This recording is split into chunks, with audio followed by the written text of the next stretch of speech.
All right, I am going to hop into it. So today is call number 2, which is on relationships. And I feel like I had the most fun when I was writing the content for this program during the relationships call, because I feel like, yes, the social media one was huge. And I honestly feel like 99% of everyone's problems regarding their business around like imposter syndrome and feeling like they're not good enough can be resolved with consuming less. But this relationships one is huge because I feel like in my own life, the experience that I've gotten to have with the relationships in my life has been so pivotal. And I feel like the way that we view ourselves, the way that we experience life, a lot of it is through relationships. So being able to actually control and have power over the relationships in your life, it's really this like empowering thing. Once we get through today's content, you're going to understand where I'm coming from. So I think just like writing the content and the bullet points for this today's call was like, this is going to be huge for you guys, and I know it. Okay, before we jump into that, just to close the loop on social media here, I just want to wrap it up from last week. So when we actually haven't created this really cool life and we're getting that validation and that inspiration from somewhere else, probably from this thing, it's always going to come from this like proving energy, right? Because if we don't actually have the life that we talk about or want our audience to like see that we have, it's going to come it's going to come from a place of like this convincing our audience and like proving it instead of just embodying it and showing up as like, this is my life. And when you're actually fully embodied in something, that's a very different energy. It's a very different frequency than like, hey, look at me, look what I'm trying to prove, right? And your audience is really smart. They're smarter than you think. They're going to be able to see through your bullshit, right? Like, actually, hold on a second, let me close the door. I always have the highest opinion of my audience where I'm like, they are very smart. They understand, they can see through my lies. And it's true because they can. So, if you are coming on with this like proving energy, they're going to pick up on it. And also, if you are portraying yourself as one thing and you haven't fully integrated that into your life, someone's going to come into a container with you, or they're going to meet you and be like, wait, like something isn't matching here, right? And when this happens, people aren't going to trust you. You're immediately going to lose that trust. And it's going to be extremely hard to teach programs on something that you haven't fully integrated into your life. So for example, like if you want to teach about how to create a freedom lifestyle, but you're actually just sitting in front of your laptop or like sitting in your house for 10 hours a day, but online, you're like, this freedom lifestyle, like, look at this life I created. And you're just like picking out just the cool moments of your day. Like, how do you actually expect to teach that with integrity if you're just sitting here in your office or like at your desk staring at a screen for 8 hours, right? So again, your audience is really smart. They're going to sniff that out like a mile away. So like if you want to teach others how to be a confident bitch, but behind the scenes, you're not setting boundaries with friends, you're not asking for what you want in the bedroom, you emotionally spend on clothes and makeup, or you scroll for hours and you're like doing all these things behind the scenes that are just not in integrity with what you're actually teaching, it's not going to land, right? And the reason why I can teach this program with such conviction is because this is just the way I live my life. Like I've already integrated all of this off the screen first. And now I've brought it into my audience. And I think the reason that I have the language that I do and I'm able to market it the way I do and talk about it the way that I do is because it's literally me just reflecting on what does this actually look like in my life versus feeling like I have to prove it. You know what I mean? And a lot of people have this backwards where they're working through something or they recognize something that they want to work through and then they like immediately turn around and start preaching about it when you haven't actually integrated that in your life, or maybe you've done it a few times, but then a week later, you're not doing it anymore and you start to like teach about it. That energy and that integrity that comes with that is just really off. Okay. So start with creating the life, the thing, the habits, the behaviors, the conversations off of the screen first, and then let your social media be like a peek into your world. Okay. And that's when you're going to have that magnetism. That's when people are going to start following you. That's when people want to start learning from you because you just embody what you are teaching. Okay. Okay. I've had this like mucus in my throat for a few days now. Ugh. Okay. So today's call, I want to focus on relationships. And if you are familiar with Maslow's hierarchy of needs, the little pyramid thing, relationship and feeling connection is the third step on the triangle. So these are just like our basic needs. The first one is food, water, and sleep. And then it's safety and security. Then it's relationships and connection with other people. So we as humans are built to connect to one another. The relationships that we have and the way that we navigate those relationships, it really tells us so much about ourselves. And it's honestly one of the biggest reflectors and mirrors for our own insecurities, our own desires, our own trauma, because we let them play out and we see them in the way that we behave that plays out in relationships, when really it's just a telltale sign of the things that are going on inside our mind, the boundaries that we have, the insecurities we have, the desires we have. And it's constantly just being reflected back to us through our relationships. So that's why relationships and this week's content is going to be huge. So I want to start it off with a journal question. So get your journal out. And I want you to tell me what is missing from your current relationships. What are you like craving more of? So maybe it could be like you're thinking of a specific person, maybe a specific friend, maybe it's your partner, maybe it's just like a friend group in general. Like what are you craving more of? And I'm going to give you a minute to fill that out.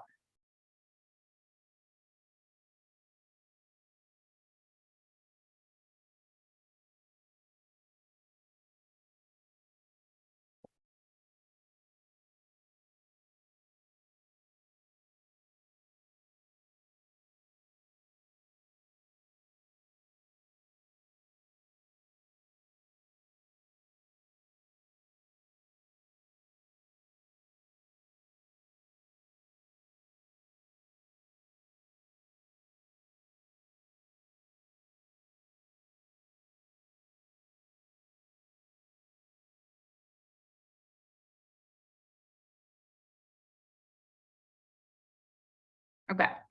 So I'm sure for a lot of you, you may have said something like, I want more depth, or like, I want more expansive conversations, or like, I want them to reach out more. I want them to care more. Something along the lines of that, this deeper connection, this depth, right? Back in 2018, I had picked up all of my stuff and I moved across the country. So originally I was born and raised in the Chicagoland area. I decided that I needed a change of environment based on the habits and the behaviors and the things I was playing into. I really needed an adjustment. So I picked up all my stuff and I moved across the country to Denver, Colorado. And it was during that time when I did move, it was kind of an odd time because you're like maintaining the friendships that you used to have, which now takes a lot of effort, right? Because now you're all the way across the country. So it's like these friendships are no longer convenient anymore. So you really are balancing like who actually should I be staying friends with? Who should I be giving my energy to? Who should I be keeping in touch with? Who makes sense to stay in my life at this point in time? Plus, I'm trying to find new friends in Denver, right? So it's kind of like that balancing act between it. And really during this time, when I was assessing like what of my current friends still belong in my life, plus who am I looking to bring into my life, I was really going through a time of, I feel like something is missing. I feel like there's this depth that's missing. And I came from, as you guys know, from call number one, this really like party girl mentality for most of my life. So a lot of my friendships were very surface level. So what I was craving at the time was, I want more depth in relationships. I want like deeper conversations, right? Like I just want people that care about me, outside of partying, that I can pick up the phone and just like talk to them. I remember, I feel like was like TV shows. Maybe it was like Gossip Girl with what are their names? The two main characters. So I cannot think of it. Blair and Serena. I feel like it was shows like that where I saw these friendships that these girls had, and they were so close and they could call them about anything. It was like night or day, and they had sleepovers together and they had this like deep connection. And I would see this on TV shows and things like that. And I was like, I don't have this. And I really craved it. And you know, for a lot of people, I think you've probably had that at some point in your life. You may have even written it down when I asked you that. So the funny thing here is, it's like we are craving this deeper connection with people. We want closer relationships. We want depth. We want to have these bonds. We want to have deeper levels of conversation. But like, where are we actually creating that? Right? Where are we actually creating that? Because we always want it to be on someone else. Right? Especially when you get into this world of like personal development and you start doing this work and you start having deeper conversations with peers or your mentors or whoever it is, you start to really crave more of these types of conversations. And it starts to become really clear really quickly where a lot of these conversations are lacking in other relationships you have. Once you start having these conversations with your peers, with your mentors, it's like, I actually am missing this in a lot of other relationships. Like, why can't I have that? Right. And then like, we will hang out with someone, and we'll have those very surface level conversations. Maybe it's like an old friend or someone in your life, and you start to have those very surface level conversations. And then it doesn't feel good because you're like, oh, I just want more out of this. But what we say to ourselves is we're like, oh, they're just not a deep person. Like they are just surface level, right? We're always blaming it on that person. We create these stories of like, they just can't hold this level of conversation. Only the people in the coaching industry can. Only my mentors can. And it's like, oh, okay. But where are you actually bringing up deeper conversations that they can contribute to? Right? Where are you bringing up deeper conversations that they can contribute to? We want our friends to reach out more and like check in, see how we're doing, because they're not doing that. Again, we're saying they're not doing it. I wish that my friends would just like check up on me more. Why don't they reach out more? They're not doing that. Where are you checking in on them?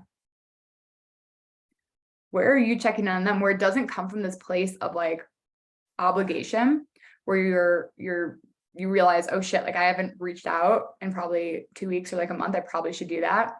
Or maybe something comes up and you need to ask them something. You're like, ooh, I haven't talked to them in a while. I probably should like start a conversation first before I go and ask them for something, right? Same thing with our partner. Like we want our partner to share more about what's going on inside their mind, to be more emotional. But where are we asking questions that will open up those kinds of conversations? We want our partners to care more about our hobbies, our businesses, what our coworkers said. But when's the last time you asked about your partner's job? Could you fully even explain what your partner does for work? Like if someone asks you, what does your partner do? Could you fully explain it? We're so quick to blame everyone around us. We're so quick to fall into this like victim mentality of I don't have good enough friends. My partner just doesn't get it. I need new friends. They're just surface level, blah, blah, blah, whatever the narrative is. When actually it's like, but where am I actually contributing to this problem? Right? This is the self-honesty work. This is the accountability, the radical responsibility for our lives. These are the questions that we need to be asking. Because instead of creating these deeper connections or these more expansive conversations, we're going out, we're getting that cheap connection and dopamine all day long from social media or like low-level conversations, right? Because you may have spent the entire afternoon like gossiping with your friend about another friend. You listen to your other friend complain about her partner for an hour. And then after work, you scroll social media for 2 hours. Then you put on like a Netflix show with reality TV and they're just like doing all the dramatic things. By the time your partner and you are talking by the end of the night, you're cashed, right? Like you don't have the brain capacity to want to initiate those types of conversations. But then we complain and we wish that there was just a deeper connection there. But can we see it? Right? And it's funny because we care so much about celebrity gossip. Like I bet you could tell me what the Kardashians are up to right now, or like what's going on with the lives of the people on Vanderpump, or like the Real Housewives, or what celebrity is going through what breakup, or like who's dating who, or who's pregnant. And I bet you could tell me all that more so than you could tell me what's going on in the lives of some of your quote unquote friends. Right? That's really something to look at. We're bombarded with all of this cheap connection through TV and social media that we've stopped putting in the effort required to have deeper connections with people. There's so many opportunities that you have to go deeper with those around you that you're just like bypassing, right? You're laying in bed with your partner at night, and instead of starting the conversation, you're just like over on your back scrolling. After working all day, you're sitting on the couch, you're throwing on Netflix, you're throwing on TV and a movie, and you're staring at the screen like a robot instead of asking your partner how their day was. It's funny, when my partner and I started dating, he had a pretty surface level relationship with his family. They've since worked on that, but when we first started dating, very surface level relationship. They were extremely like disconnected from each other. Every time that I would come and visit him, which wasn't that often because we lived in different states, but they would suggest to go see a movie. It was always like, what do you guys want to do? And it was like, let's go see a movie, right? That was their thing. And I always refused to do that. When they said, let's go see a movie, I was like, no, let's actually do something else. Because I wanted to get to know them more. I wanted to have conversations with them, right? Like, like fuck me if I was going to sit in front of a screen for 2 hours and just stare at it while I'm sitting next to them. Like that didn't make sense to me, right? I'm not going to sit there like a robot and stare at a screen and call that bonding. Like, can we see it? So with your parents, like maybe you want to get to know your parents on a deeper level. You want to create a better relationship with them. When you're at home, are you just scrolling on your phone? Are you asking them questions about their life? Are you making a point to be present when you're with them, right? Are you creating that environment for a conversation?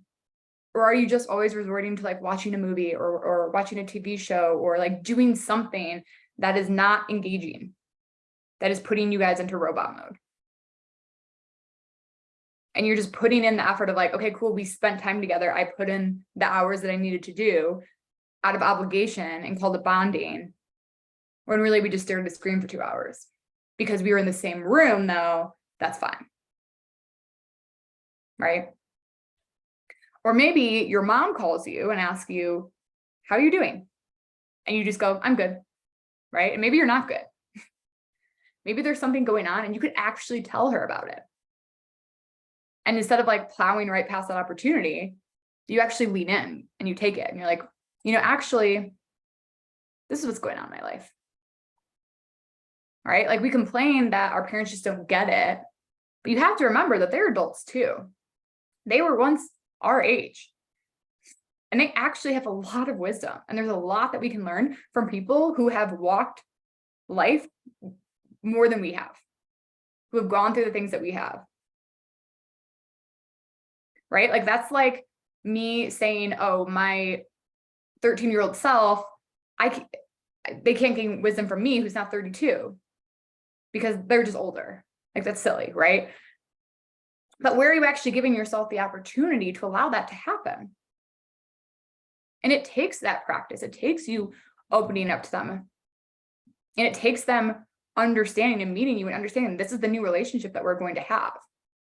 So it also can't be like this one done type of thing where you tell them how you're doing once and then expect it to just like change like that overnight. Of course, it takes practice to actually create this environment, but you have to lean in, you actually have to take it. My family and I do this thing pretty regularly where we have these like question cards. We've done it both ways where we've found questions online, or we'll like actually go around and like write out questions that we want answers to from our family. And then we put them in a hat and we will go around and we'll answer the questions and give the context as to why. So it's me, my dad, my mom, my brother, there's 4 of us. So it could be things like, what is something you wish you could tell yourself a year ago? Or like, what do you think are the parts of you that most people don't get to see? Like deeper level questions that actually spark conversation. And then when we answer, it's not just like, okay, so like if the question was, do you think parts of you that people don't get to see? And I'm like, oh, it's I'm just making this up, my caring side. It's like, okay, cool. And we end it there. Like we actually question that and say, that's interesting. Like, why do you think that? Or like, what happened in your life to make that true? Or whatever it may be, right? We follow up. We create the environment to get to know each other. And now we're very, very, very close. We wanted to be close. Growing up, me and my mom had a atrocious relationship. We actually went to therapy for it at one point. The 4 of us were not very close. But now we decided we wanted to be. We wanted that deeper connection. We wanted to have an adult relationship where we could actually truly get to know one another and not maintain that like parent-child dynamic for our whole lives. And sure, it's gonna probably feel uncomfortable in the beginning, especially if you've had a pretty surface level relationship with your partner, your friends, your family for a long time. I know my partner is still working through this. It's been a few years now and he's made serious progress, but like is still working to get to the level that he wants it to be at. And you may start like opening up. You may start asking your family questions. And at first they may look at you and be like, are you high? Are you drunk? What's going on? Like, is everything okay? And instead of leaning out because of that discomfort, I want you to hold that. Because this is where the frustration loops keep happening, is right at this place. So we have a desire for something. We lean in to initiate that. And then we don't get the response that we wanted. So instead of like holding this discomfort to be able to get to that place, we shake it off and we go, never mind. Don't worry about it. And then we just loop and then we play into the narrative of they just don't get it. Or we just don't have that type of relationship. And that's really easy to do. It's easier to just make someone else wrong and chalk it up to they just don't get it.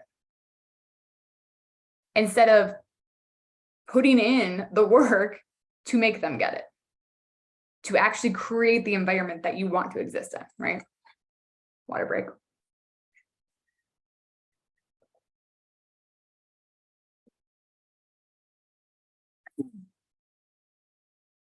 If you want your relationships to look a certain way, that is not on anyone else but you. You need to bring people into your world. You need to get people to meet you where you are at.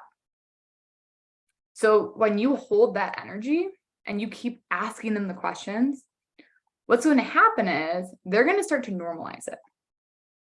So what's going to happen here is they're going to get used to you like leaning in, but the next stage is likely going to be the annoyance stage. So like maybe it's your partner or your family, whoever it is, or friend, and you ask them a question, you'll get like the eye roll or I'm not in the mood right now. All right, that's the annoyance stage. So you've started to bring in these types of conversations, this level of depth in the communication, and they're going to feel a little annoyed. They're going to be like, why are you asking me this? I'm not in the mood. Not right now. This used to happen with my partner and I all the time. Okay. He moved past the like defensive projection of why are you asking me this to now the annoyed projection of like, this doesn't feel comfortable for me. Because because you held the discomfort, that activates something in the other person. So once you get past the like, are you high? Is everything okay? Once you get past that stage and they start to get a little bit used to you asking these types of questions, that's the annoyance stage next. And we only get annoyed or frustrated by things that activate us. And if something is activating us, then there's an underlying reason. So it's not that you're annoying them, actually. It's that they are seeing the way that you can hold and normalize the discomfort in the type of communication that you're having. And they are not able to do that yet. And there's this unconscious annoyance with themselves. And I'll say this over and over again, but your relationships and the way people make you feel is literally just a mirror back onto you, which I'll get back to that in a minute. So when you, even in this annoyance phase now, when you hold the discomfort and finally move past this annoyance phase, that's when it's going to start to become normalized. That's when they're not going to do the eye rolls, the like, I don't have time for this right now. I don't want to do this right now. And they're just going to answer the question. So for me, like now, I will ask my partner a question and he'll just put down what he's doing and answer me. Right? So he doesn't do that, are you okay? Because we're past that. That's stage one. He doesn't do that annoyed anymore because he's actually annoyed at himself that he can't hold that level of conversation. And it's not normalized in his world. We move past that. Now we're in the normalization phase where it's now normal for him too. And see, what you did there is you created that environment. You created that normalization because you kept asking the questions. You kept building that environment you wanted to exist in. You role modeled the types of conversations, the types of questions that you wanted to exist in your relationship. Right? Like the other day, I asked Mike, my partner, what do you wish more people would ask you about? Like, it was just a normal, like, what do you wish more people would ask you about? And he was like, I wish people would ask me about this and this and that, right? So he just answered the question. It wasn't like a, what? What kind of question is that? It wasn't like a, why do you always ask me these questions? It was a, this is my answer. Because it's normalized now. Right? So let me put that same question back on you guys. In your journals, I want you to write out, what do you wish more people would ask you? So I'll give you a minute to fill that out. What do you wish more people would ask you?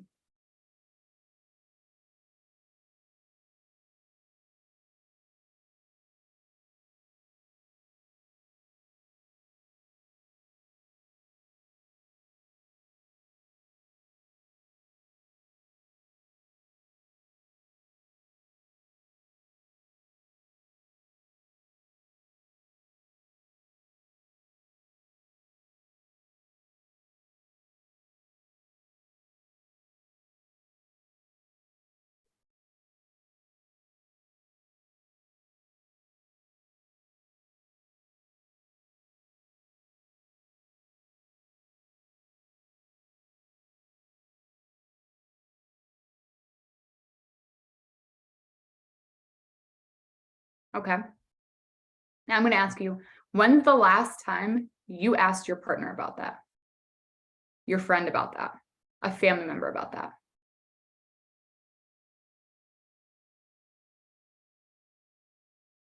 Can you see how many different pockets of opportunities that we have in our day to go deeper, to create these stronger, more in-depth conversations? It's not the like big monumental moments. It's these small moments every single day. And something else I want to talk about that's contributing to these small moments is you are also setting the stage for how people interact with you, how they treat you, what your boundaries are. And a little bit of a story time here. So a few years ago, I had a friend I hung around with pretty frequently. Someone that I had been friends with for years. We actually went to high school together. And every time we left from hanging out together, I always had something to complain to my partner about regarding her behavior. It was never like big things. It was always these small things, whether it was like the fact she always talked about herself all night and like never asked about my own life, or just the fact that she like frequently could not handle her liquor and she was such a lightweight, and it made it really hard to like converse with her and interact with her after a few drinks. But I never came to her about it, right? All I did was go to Mike and complain. And these small reoccurring things had built up so much that I started to create this like resentment for her without even realizing it. And what happened was I found myself talking about her to a lot of our friends frequently. And I did this from a place of almost like reassurance to myself that they felt the same and it wasn't just me. So I like, it was almost like the Mean Girls movie where the girl was like, you just wanted to bring her up just to talk about her. You're obsessed. And any way that I could bring her up, I wanted to talk about her. It was kind of like that. Because really it was just like an easy way out of making my feelings justified. Right. So like if other people had problems with her and just brush it under the rug and like weren't saying anything to her, then that was fine that I did it. And I remember there was this one time where my partner and I came back from hanging out with this friend and I started complaining about her. And my partner looked at me and he goes, why don't you ever say anything to her about it? Like, if you two are as good of friends as you say you are, you should be able to tell her the things that bother you about her. And of course, I immediately did the defensive thing of like, well, other people think the same thing. It's not just me and they don't say anything. Or like, that's too awkward. I'm not going to say anything to her. Right. I went to that like defensive mode. And throughout my whole life, like I have always been the extremely laid back friend. Like I did not like confrontation. I avoided it at all costs. So if something bothered me or I didn't like the way that I was being treated, I chose to just brush it under the rug like I did for this friend. And this is really true for every aspect of my life, with like friendships, relationships, in my career, especially being a woman where like there's this really fine line between like advocating for yourself and coming off as a bitch. Like in my corporate jobs, I always remember I would like go back to emails I wrote and like sprinkle in exclamation marks, like, ooh, I kind of like didn't sound that nice there. I need to sound friendlier. And I would like go back and like add in punctuation. And I remember I used to like reread text before I sent them and add like a smiley face or a haha or like LOL at the end if I felt like I came off too direct. But see, the thing with this friend was that I had made so many like small allowances for her in order to avoid the confrontation and maintain my like cool girl identity that I would have had to backpedal for years to get to the baseline of my frustrations. Right? Because this was going on for a while. And in that moment, I realized my like cool girl, carefree persona was not serving me in the way that I had intended. And I always took the fact that people referred to me as like the easygoing friend as a compliment, instead of recognizing that it's actually kind of a hindrance. And I liked being known as the easygoing friend. So much so that I think a lot of the reason I didn't advocate for myself is because I feared that it would like break that identity and I wouldn't have something better to replace it with. And my projection on other people was, well, if I'm not the easy, cool, like easygoing girl, then I must be selfish. And whether you recognize it or not, each and every day, you are demonstrating to people what is acceptable and what isn't. You show other people how to treat you when you are always the one ordering the Ubers and you never follow up with your friends on paying you back. Right? When you're doing that, you're telling them you don't mind paying for it when maybe you actually do. When you're stressed at work because there's so much going on, but you say yes every time a coworker asks for help on a project, they're going to think they can always lean on you. If your in-laws are always coming by without calling first, they will continue to do so unless you tell them, hey, I'd actually feel more comfortable if, you let me know ahead of time that you were coming. You see what I mean here? You are responsible for setting the trends that help other people understand the adequate behavior to exist in your world. When you think about two different friends from two different social circles of yours, do you treat them exactly the same? No, you don't. Because in a million small ways throughout your friendship, every single person shows you what is okay to them and what isn't. Right? Like maybe you have a friend that you have to be like a little bit more delicate around. Maybe some friends you could be like a little bit more direct with. Maybe some are more easygoing, maybe some aren't, right? But they're showing you in a million different ways throughout your friendship how to actually treat them. And that's why you treat them the way that you do. So when something happens that you're not comfortable with and you let it slide, or you choose like not to be confrontational, you're actually creating all of these small allowances. You're creating the narrative for how your friends know how to treat you. And these small allowances will eventually build up to make the big allowances really difficult to defend against. And then you look around at the relationships you have, the way you communicate, the way your friends treat you, and you go like, I don't know why this is. Like, I don't understand why my friends like always walk all over me. I don't understand why they don't do X, Y, Z. I don't understand why they don't respect my boundaries. It's like, yeah, but like, let's look at all the small ways that you're actually telling them that that's okay to do so. Right?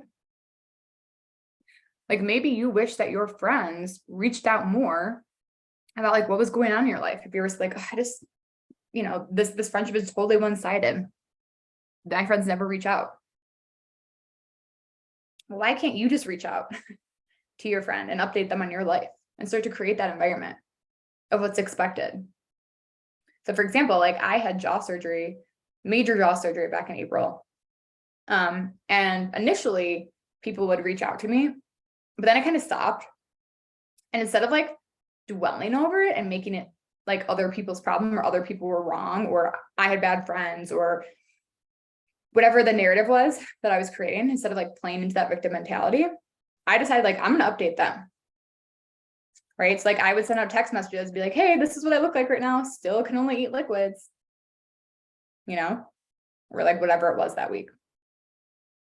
Like we operate in our relationships, we operate from so much pride that it's actually like really silly. It's like, why can't I actually just tell you what's going on in my fucking life and create that open communication so that you know what's going on with me, instead of making this like whole crazy story up of like, well, she reached out last time and like I actually feel like it's her turn. It's like these crazy rules and restrictions. And especially with women, like we come from a lot of sisterhood wounds of associating girlfriends with like manipulation and like competitiveness. And we like do this little dance around each other where it's like we won't tell each other the truth and what we actually want, and it's actually fucking crazy. And I used to do this. Like I had the most definition of competitive, manipulative friends. And so it was like, I know the dance so well. It was like walking on eggshells. It felt like a game. And it's actually crazy. It's crazy. And when you actually take a step back and realize this and have way more accountability for your relationships in your life and the environments that you're creating and the behaviors that you're playing into, you start to see it very clearly. Of like, why can't I actually just tell this person what I fucking want?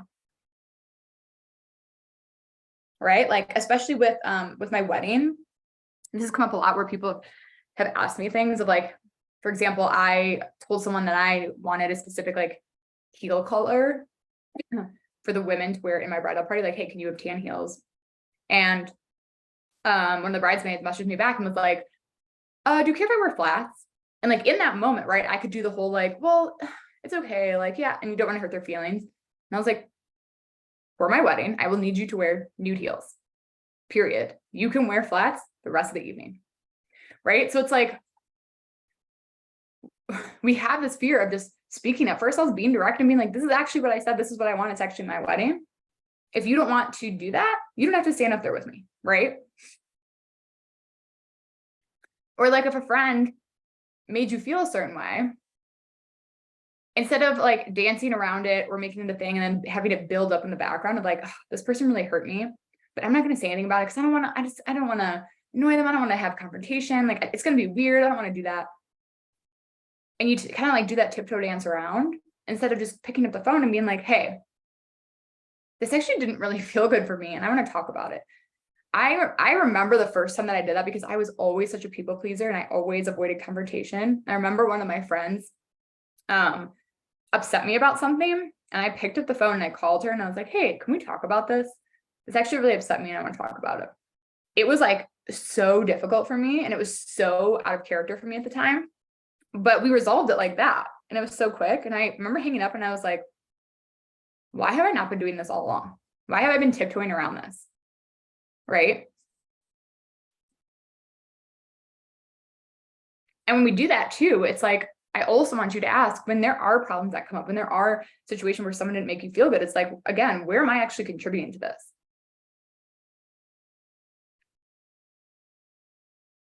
We need to have more responsibility for our lives.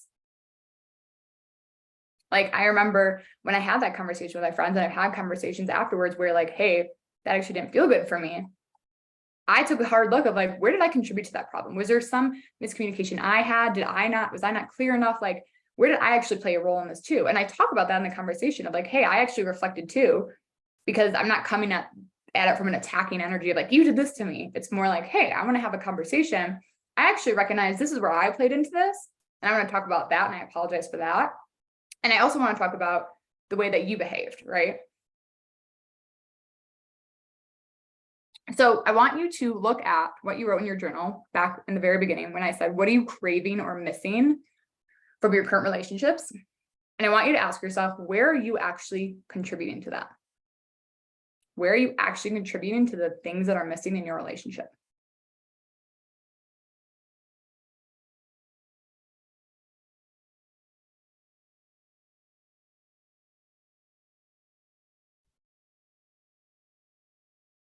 Be like brutally self-honest here, disgustingly honest of where are you actually contributing to this?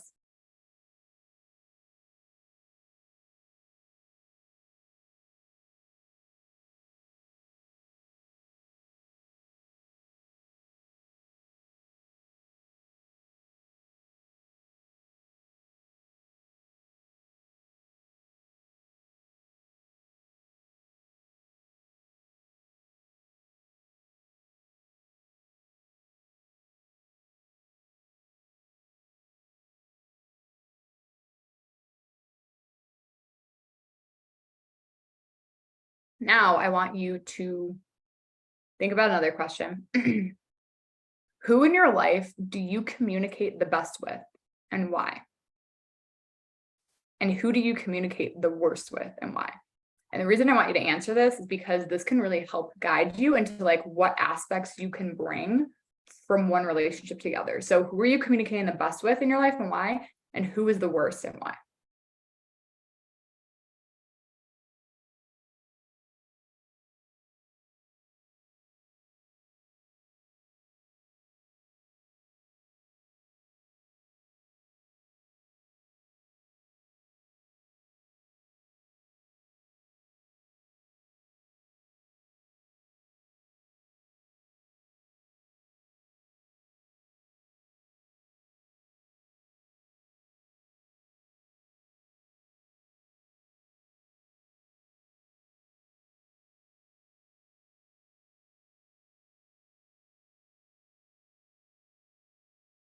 And the last thing I want you to write is we all want these like more expansive or like deeper connections and relationships. But what does that actually mean to you? What does that actually look like? And because if you're trying to have deeper connections, have more depth in relationships, but you don't actually know what that looks like, that's going to be really hard to create that environment. So I want you to write down, what does this actually look like to you?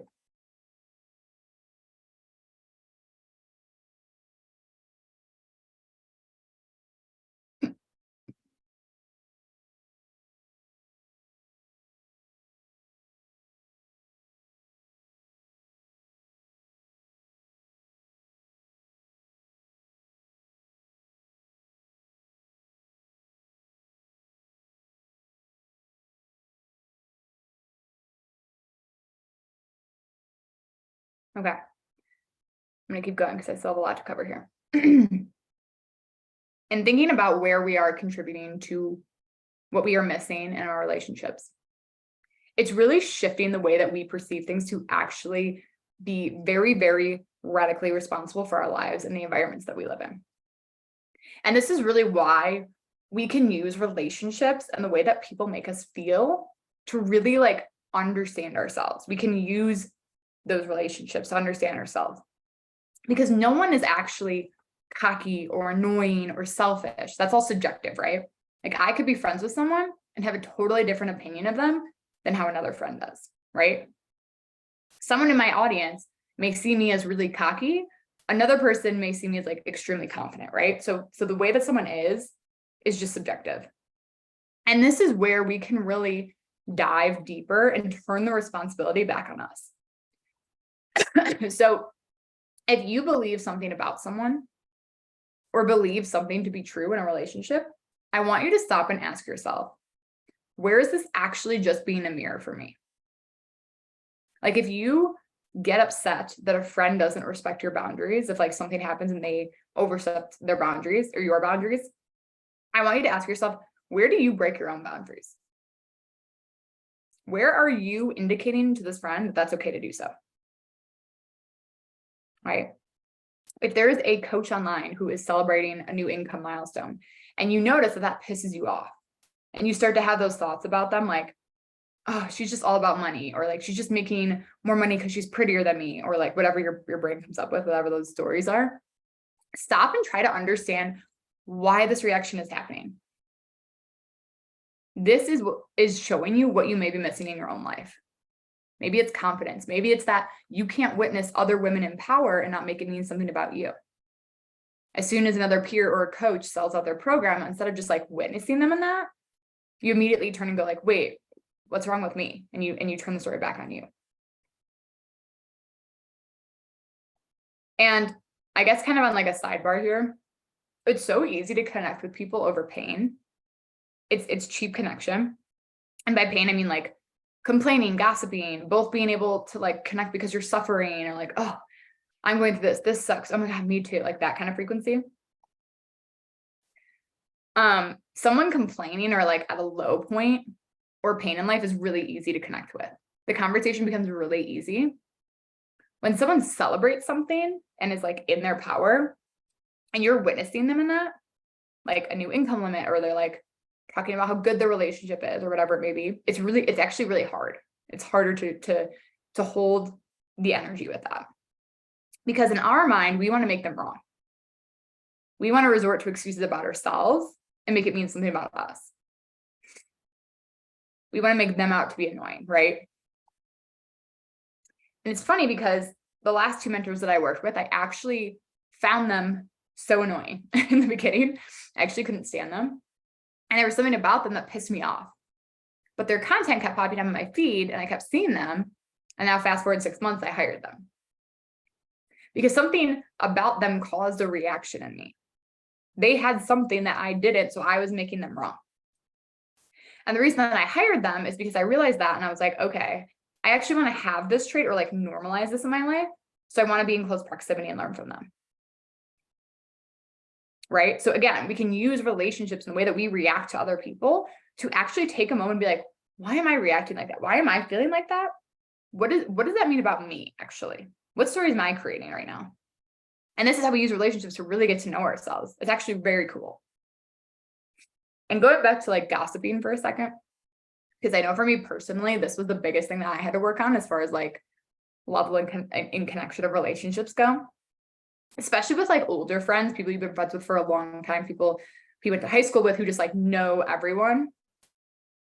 When I started to grow and evolve and really like level up my life, I had a lot of what I would call like party friends, like old friends who were just convenient and party friends.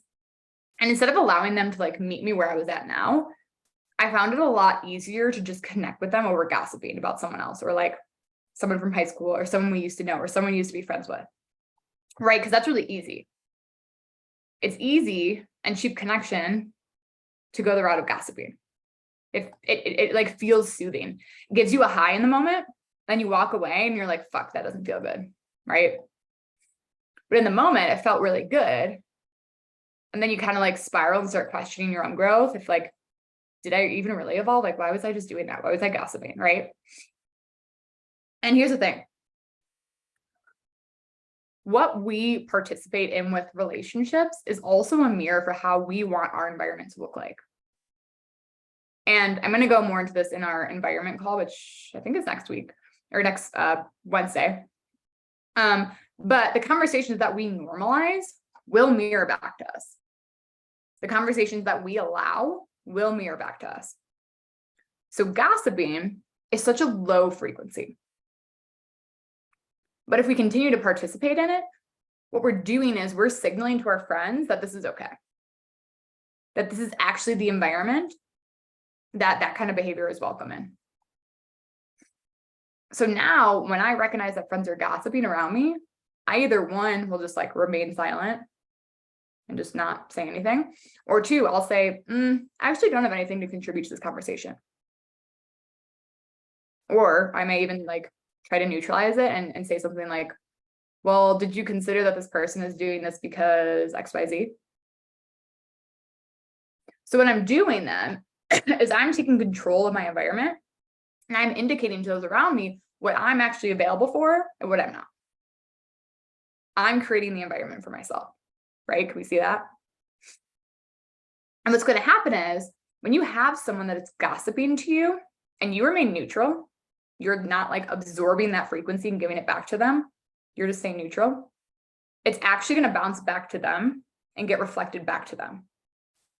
So for example, if you're gossiping to me about another like coach in the industry and I just sit there and I go, okay, instead of like giving you what you're looking for, of like participating in the conversation, that silence, me going, okay, that silence right after that is going to be felt by you, right? You're going to start to feel a little uncomfortable, a little awkward because I'm not like playing back into that behavior with you.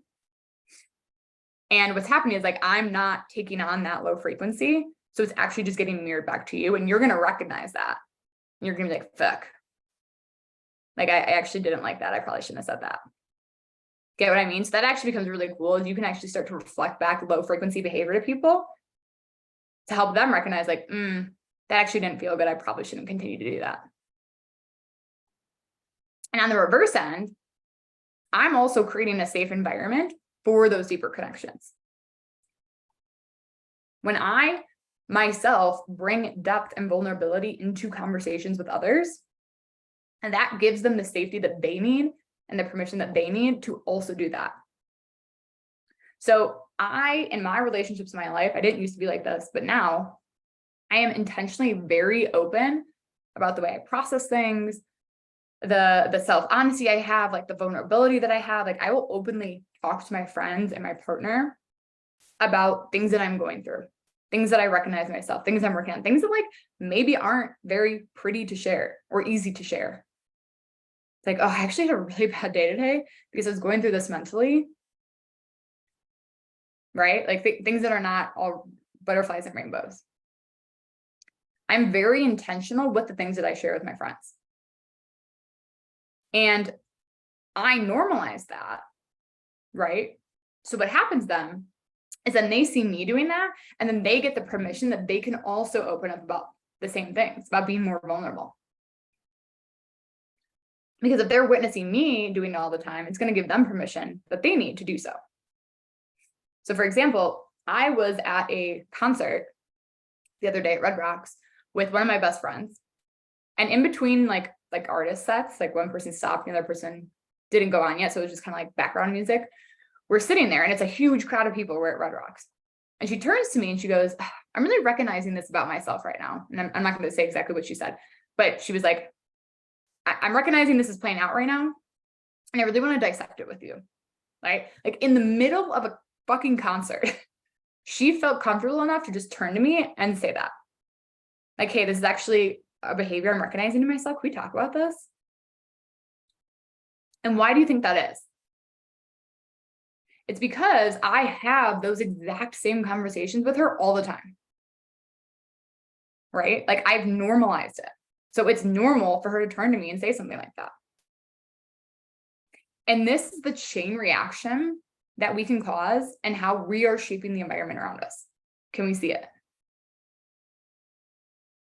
I have another friend who texted me the other day sharing a big win she had in her business and was like completely bragging on herself and told me, I'm actually sharing this with you because I know you'll be able to hold that and celebrate with me. Because she knows I've normalized that I can hold people in not just their pain, but in their power too.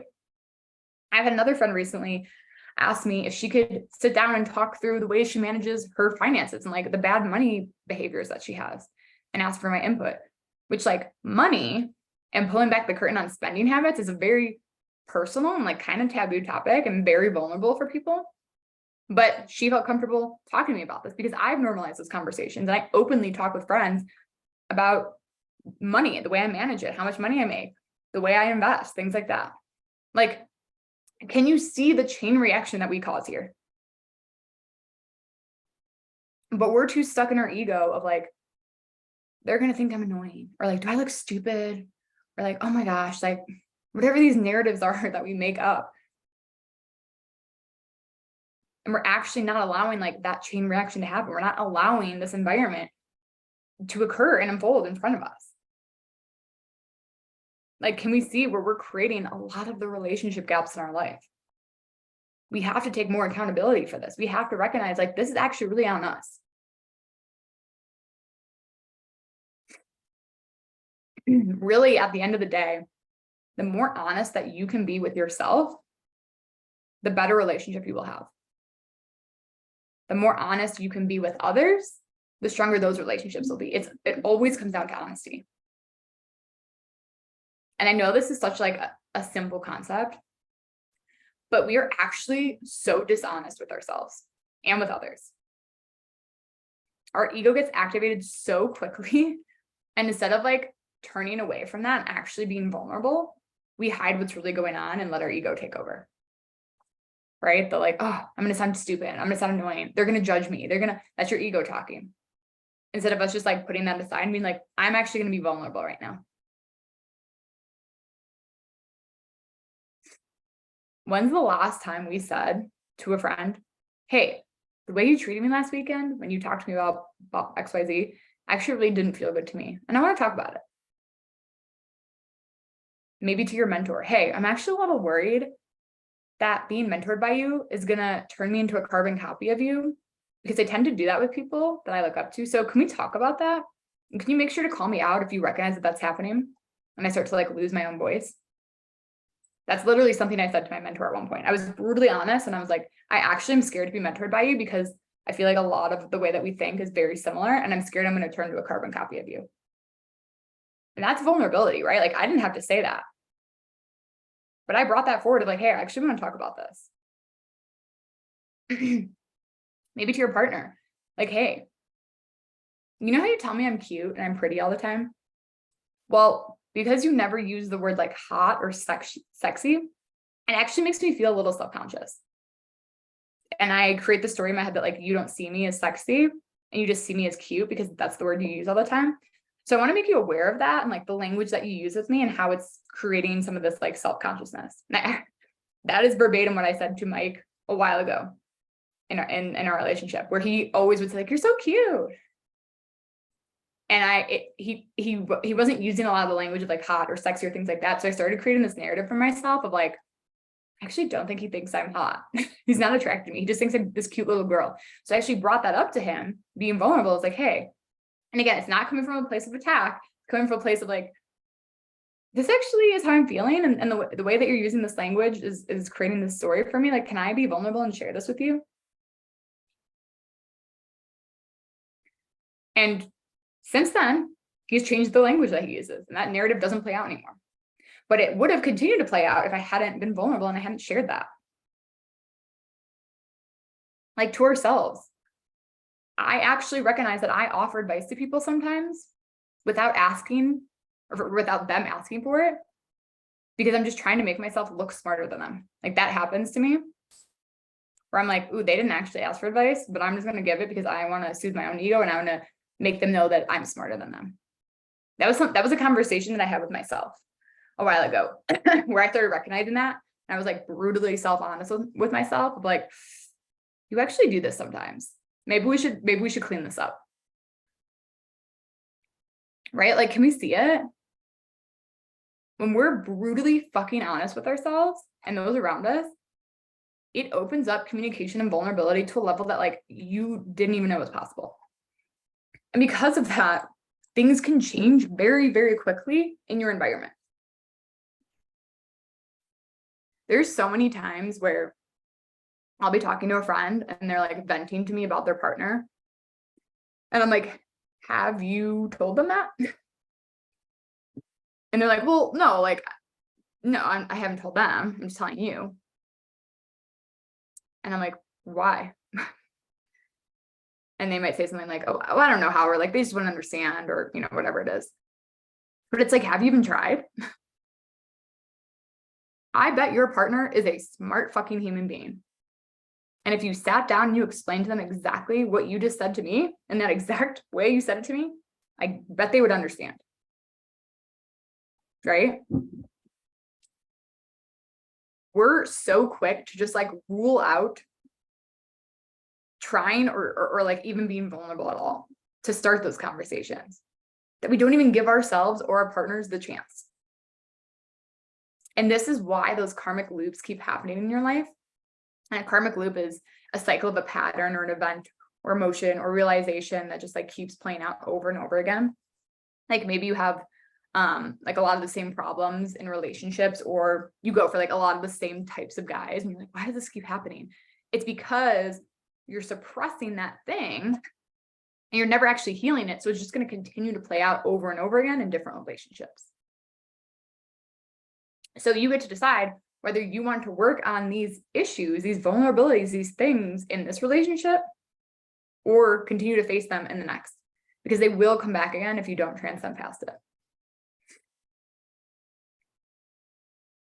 And something else that we have to talk about with regards to honesty in relationships is people-pleasing behavior.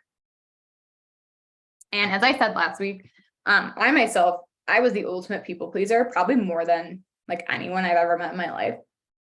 And I know clients like talk about this all the time, that they have an issue being a people pleaser. So it's definitely something we have to talk about. And I want to show you this video that I came across from, I don't know if I'm saying his name right, but Nafalti Moses, because I feel like he words this so well.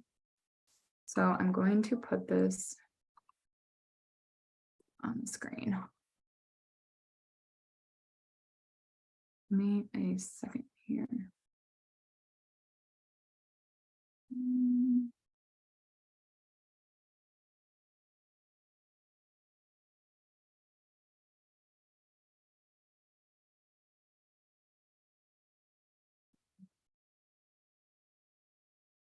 To actually be the asshole.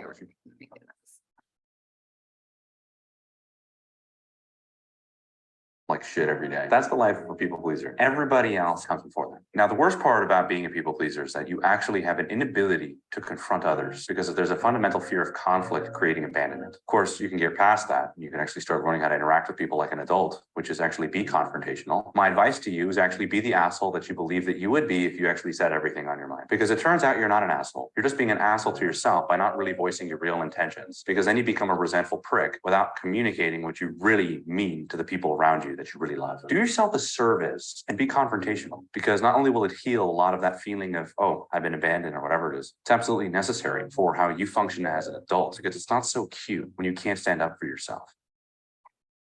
Okay. Yeah, I really liked that video, and I heard it and I was like, this is it exactly. So being a people pleaser, it's really the complete opposite of the spectrum from that like full self honesty, right? So I want you to, just lost my screen. There we go. I want you to really think about, use your journals here. I want you to really think about someone in your life that you really look up to. Maybe it's like a friend or an acquaintance or a family member, or like maybe it's a mentor, whoever. What is it about them that makes you gravitate towards them? What qualities do they have? Like, what do you admire about them? And I want you to write that down.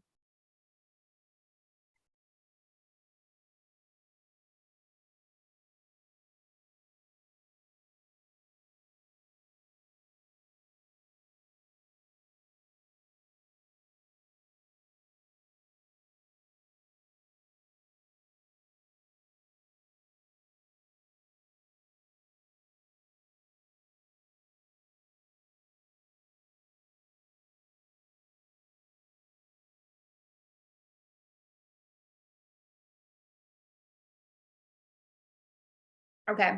And once you finish with that, I want you to ask yourself, where are you missing that in your own life?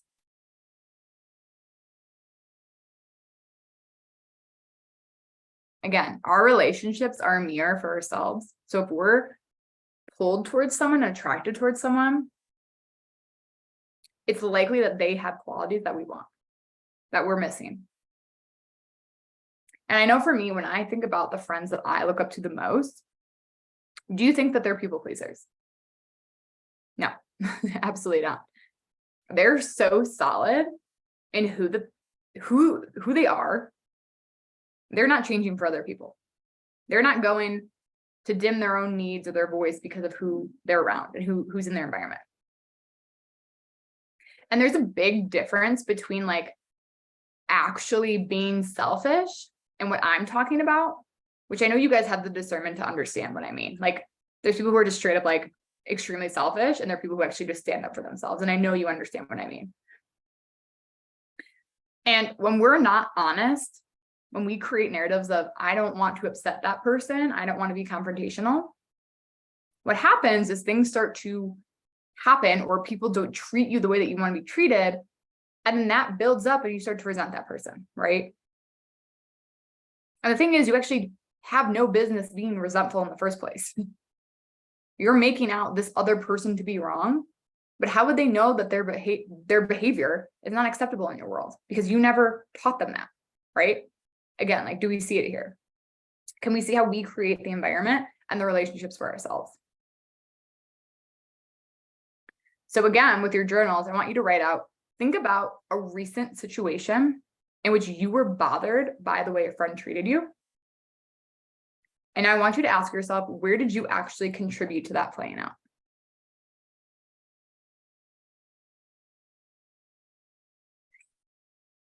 Again, be really self-honest here about where you actually contributed to this problem.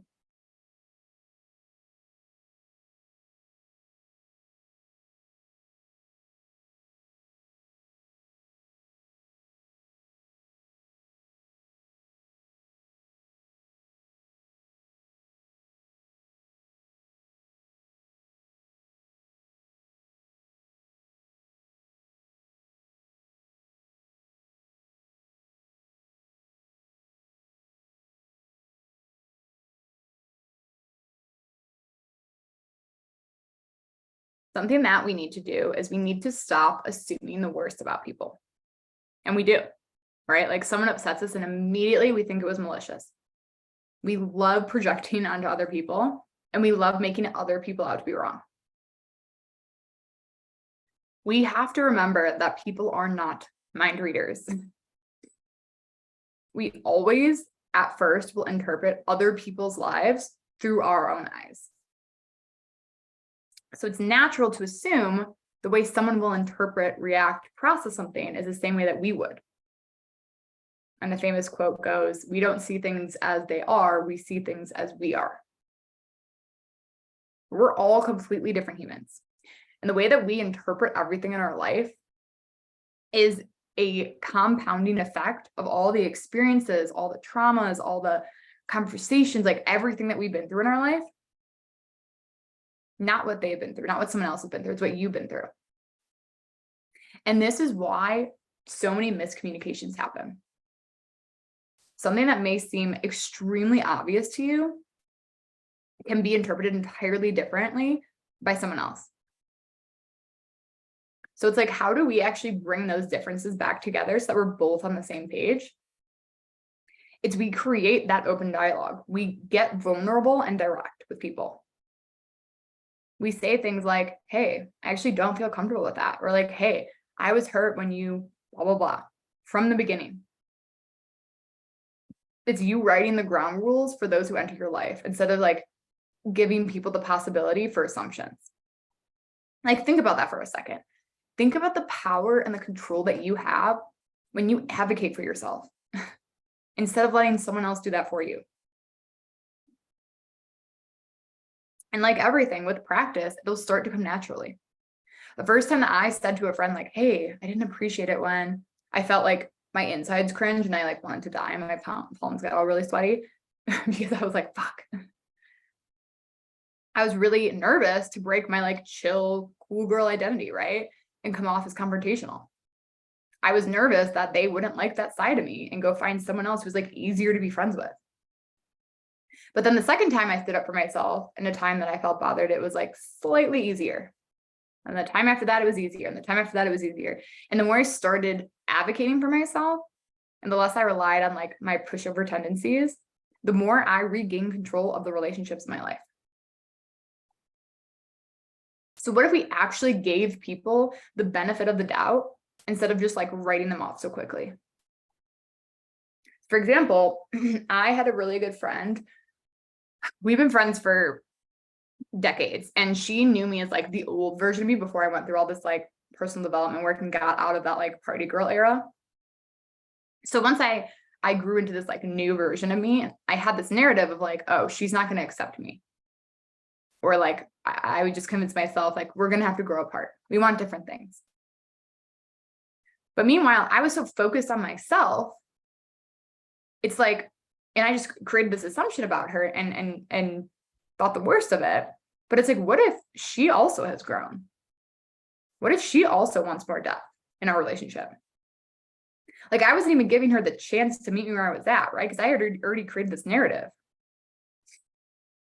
I was letting my own projections on her play out into this narrative that probably wasn't even true. And maybe sometimes it is true. Like maybe you do have friends that they just don't belong in your life anymore, but like you have to give it a chance, right? I feel like something we do too is like we'll grow and we'll evolve and we'll have these relationships where people either directly say this or it will just be like felt by you where it's like, oh, you've changed. And instead of accepting that and operating within the new boundaries and like the communication, you're like, oh shit, you're right, I have changed. And then you start to resort back to like who you were and who you used to be around those certain people, because that just feels comfortable and safe instead of like being like, yeah, I have changed. And like, this is who I am now. Right. We just like, it's the chameleon vibes. We like mold back into the different version of ourselves based on who you're around. And I know because I used to be like the master chameleon.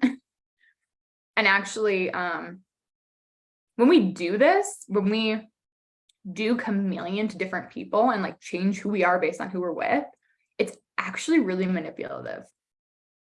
It's actually really manipulative behavior. And that's some self-honesty you have to have as well.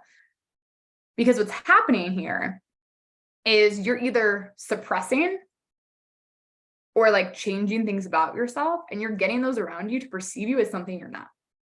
And that's actually extremely manipulative. When you're not actually like fully expressed in who you are, it's manipulative. And something that I was talking to my mentor about recently is like, we think that we're helping our friends by giving them this version of us that's like catered to them, but that actually robs them of the opportunity to get to actually know us, right? It robs them of the opportunity to actually get to know the real us because they never get to see it, right? Let that land. We think we're helping our friends by giving them a version of us that's catered to them, but it actually robs them of the opportunity to get to know us. And then what happens is we've been catering to them for so long. So they just like know this version of us that we've been like presenting to them. So when we actually stand up to them and express what we want and our boundaries and like how we want to be in this relationship, all of a sudden it causes this like weirdness or maybe even like a fight or just like miscommunication because they think like you're acting out of character now. But really you're like, no, I'm actually just being me. But you set yourself up for that because you weren't being like yourself in the first place and you're kind of deceiving them, right? Like, can we see how we're creating these situations for ourselves? This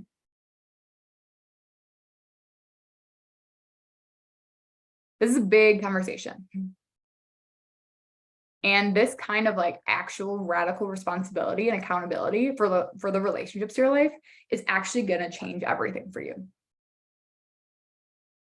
It's what's actually going to make you feel unstoppable, because you're creating the relationships in your life. You're creating the conversations. You're responsible for your environment. You get to have depth in your relationships more than you even knew was possible, because you're actually creating that for yourself, right? And I know I'm like way over time, but I had a lot to say today. Last thing I'm talking, because I feel like it's required to talk about it when we talk about relationships, and that is being better listeners. And we all do this, because I used to do this, very aware of this. But when we listen to people, when we're listening to them talk, we're only thinking about ourselves. At some point, we actually just like stop listening, because we're like creating what we're going to say in our head. And we just get to a point where we're just like waiting to talk. We're waiting to say what it is we want to say versus actually taking in what that person is saying. Or we're just trying to like one up them. Nothing fucking irks me more when I say something to someone and they go, well, if it makes you feel better, I blah, blah, blah, blah, right? And then they turn it back around on them of like how their life is more sad, or how their life is more embarrassing, or like they went through a harder thing, right? Whatever it is. Like, God, that irks me so much. Like, actually, no, it fucking doesn't make me feel better, but thank you for that, right? So like, you want to have better relationships with people. If you really truly want to have better relationships with people, actually just shut the fuck up. Like, seriously, if you could take one thing away from this entire call, it's actually just shut the fuck up. We always feel like we have to give something in order to provide value to someone. It's that like solution mode we go into. But let's think about the times that you feel the best in being seen. So like, for example, for me, like I always feel very seen in like one-to-one containers with mentors, or like in therapy or things like that. And it's like, why does it feel so good in those types of situations? It's because there's a whole hour dedicated to you being heard and you being seen, and it's like a safe space to do that. Right? Like, all we want is to just be seen. That's what other people want too.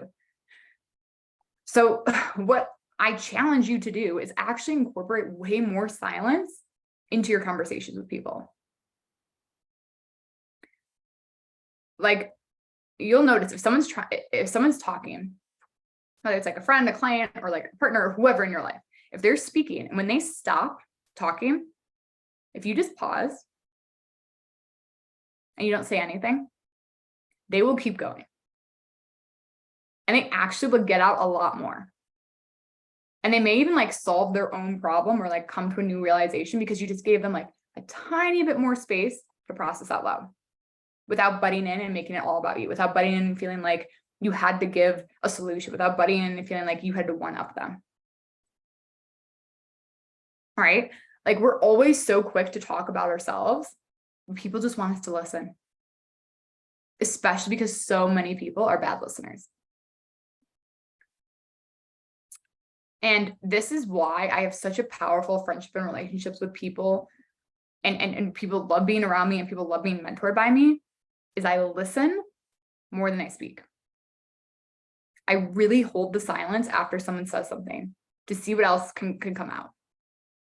Right? They will say something and I will be like, and they will continue to speak. And sometimes maybe they won't, and I'll even say, do you have anything else to add to that? I feel like you do. And then they'll keep going.